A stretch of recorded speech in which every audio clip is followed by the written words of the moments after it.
নমস্কার, রাধে রাধে, জয় শ্রীকৃষ্ণ। প্রতিদিনের মতো আমি আপনাদের সামনে এসে হাজির।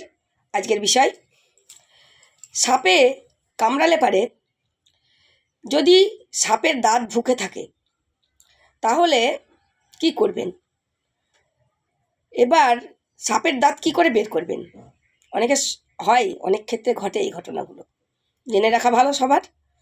তো পেঁয়াজ ছাড়িয়ে পেঁয়াজের মাথা কেটে পেঁয়াজের ওপর সামান্য লবণ নিয়ে সেই ক্ষতস্থান, মানে যে জায়গাটায় সাপে কামড়েছে, যেখানে সাপের দাঁত ঢুকে রয়েছে, মানে যে জায়গাটায় দাঁত রয়েছে ক্ষতস্থানে, সেই জায়গাটায় পেঁয়াজের মাথা কেটে অল্প লবণ দিয়ে ঘষতে থাকুন।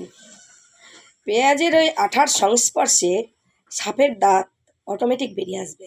রাধে রাধে, জয় শ্রীকৃষ্ণ। আজকে ছিল এটাই টিপস।